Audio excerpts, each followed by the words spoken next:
One of America's most historically rich cities, the story of our nation is evident on nearly every corner in Boston.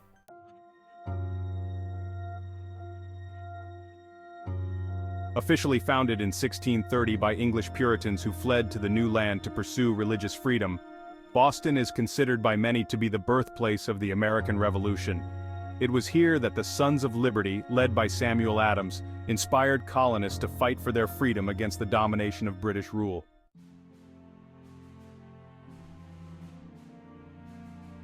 On September 16, 1620, a group of Puritan separatists, better known as Pilgrims, set sail from Plymouth, England aboard the Mayflower. These settlers spotted land off of Cape Cod on November 9th and began to make way for their destination. Shallow shoals near Nantucket made it virtually impossible for the Mayflower to advance. She was forced to turn around and finally dropped anchor off of present-day Provincetown, Massachusetts on November 21, 1620. The Pilgrims created a new home for themselves, suffering through the cold New England winters, but eventually thriving and creating a strong community.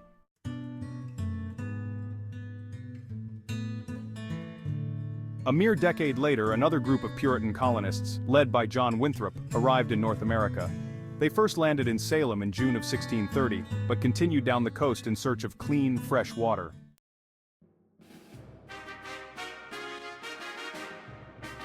The Shawmut Peninsula became their eventual home, as the town of Boston was officially founded in September of 1630. The Puritans came upon the lone resident of the Shawmut Peninsula, Reverend William Blackstone, an Anglican priest who had left England in 1623 on a quest to find peace and quiet. He welcomed the Puritans onto his land, sharing the location of the fresh water spring. For his generosity, the Puritans granted him 50 acres of his own land, which he sold back to them 4 years later. Blackstone decided to leave Boston for present-day Cumberland, Rhode Island, saying, "I left England on account of the bishops and I leave Boston on account of the brethren."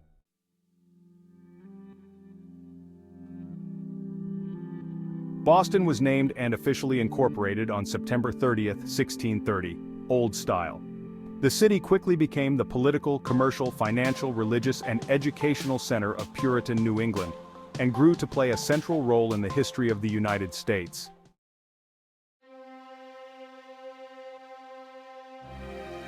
When harsh British retaliation for the Boston Tea Party resulted in further violence by the colonists, the American Revolution erupted in Boston. Colonists besieged the British in the city, fighting a famous battle at Breed's Hill in Charlestown on June 17, 1775, a battle lost by the colonists but one that inflicted great damage on British forces. The colonists later won the siege of Boston, forcing the British to evacuate the city on March 17, 1776.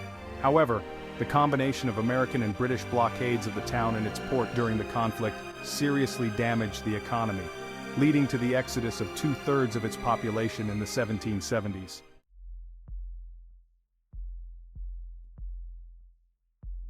One of the first schools in America, Boston Latin School, founded in 1635, and the first college in America, Harvard College, established in 1636, were founded shortly after Boston's European settlement. Boston Latin School was founded on April 23, 1635 by the town of Boston. The school was modeled after the Free Grammar School of Boston in England under the influence of Reverend John Cotton. The first classes were held in the home of the master, Philemon Pourmore. John Hull was the first student to graduate in 1637. It was intended to educate young men of all social classes in the classics. The school was initially funded by donations and land rentals rather than by taxes. A school established in nearby Dedham was the first tax-supported public school. Latin is the mother of modern Romance languages and was an educational priority in the 17th century. The ability to read at least Cicero and Virgil was a requirement of all colonial colleges, and to write and speak Latin in verse and prose was the first of the Harvard College laws of Boston. Latin prepared many students for admission to Harvard with a total of 7 years devoted to the classics. However, most graduates of Boston Latin did not go on to college since business and professions did not require college training. Here's a fun fact. Boston Latin has produced 4 Harvard University presidents, 4 Massachusetts governors, and 5 signers of the United States Declaration of Independence. Benjamin Franklin and Louis Farrakhan are among its well-known dropouts. Now on to Harvard.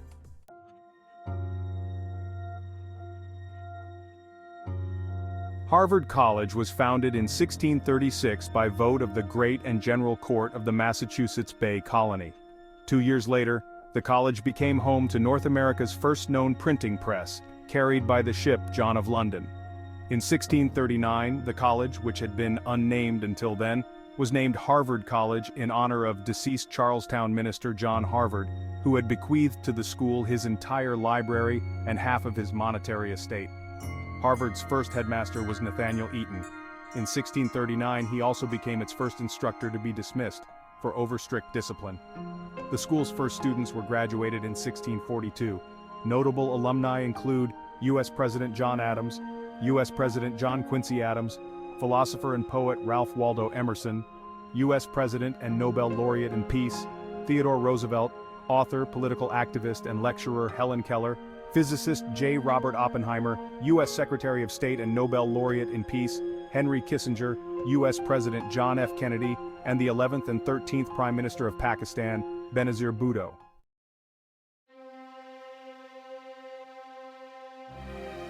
Boston and the American Revolution, 1765 to 1775. Boston had taken an active role in the protests against the Stamp Act of 1765. Its merchants avoided the customs duties, which angered London officials and led to a crackdown on smuggling. Governor Thomas Pownall, who served from 1757 to 1760, tried to be conciliatory, but his replacement, Governor Francis Bernard, who served from 1760 to 1769, was a hardliner who wanted to stamp out the opposition voices that were growing louder and louder in town meetings and pamphlets. Historian Pauline Meyer says that his letters to London greatly influenced officials there, but they distorted reality. His misguided conviction that the faction had espoused violence as its primary method of opposition, for example, kept him from recognizing the radicals' peacekeeping efforts. Equally dangerous, Bernard's elaborate accounts were sometimes built on insubstantial evidence. Worden argues that Bernard was careful not to explicitly ask London for troops, but his exaggerated accounts strongly suggested they were needed. In the fall of 1767, he warned about a possible insurrection in Boston any day, and his exaggerated report of one disturbance in 1768 certainly gave Lord Hillsborough the impression that troops were the only way to enforce obedience in the town. Worden notes that other key British officials in Boston wrote London with the same strain of hysteria. 4,000 British Army troops arrived in Boston in October 1768 as a massive show of force. Tensions escalated. By the late 1760s, Patriot colonists focused on the rights of Englishmen that they claimed to hold, especially the principle of no taxation without representation as articulated by John Roe, James Otis Sr., Samuel Adams, and other Boston firebrands. Boston played a major role in the American Revolution, including the American Revolutionary War.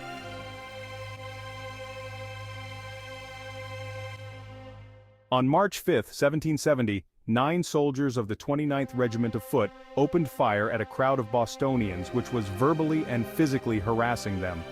5 people were killed in what came to be known as the Boston Massacre, dramatically escalating tensions. The British Parliament, meanwhile, continued to insist on its right to tax Britain's North American colonies, and finally came up with a small tax on tea. Up and down the 13 colonies, American colonists prevented merchants from selling the tea, but a shipment arrived in Boston Harbor.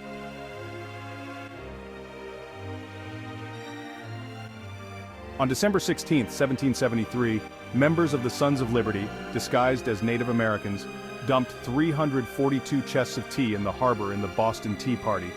The Sons of Liberty decided to take action to defy Britain's new tax on tea, but the British government retaliated with a series of punitive laws, closing down the port of Boston and stripping Massachusetts of its self-government. The other colonies rallied in solidarity behind Massachusetts, setting up the First Continental Congress while arming and training militia units. The British sent more troops to Boston and made its commander General Thomas Gage the governor. Gage believed the Patriots were hiding munitions in the town of Concord, and he sent troops to capture them. Paul Revere, William Dawes, and Dr. Samuel Prescott made their famous midnight rides to alert the Minutemen in the surrounding towns, who fought the resulting Battle of Lexington and Concord in April 1775. It was the first battle of the American Revolution.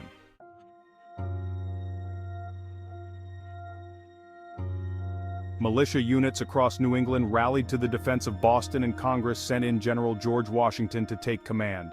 The British were trapped in the city and suffered very heavy losses in their victory at the Battle of Bunker Hill. Washington brought in artillery and forced the British out as the Patriots took full control of Boston.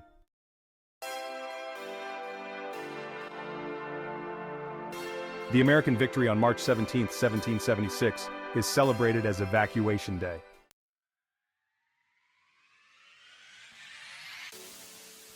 The city has preserved and celebrated its revolutionary past, from the harboring of the USS Constitution to the many famous sites along the Freedom Trail.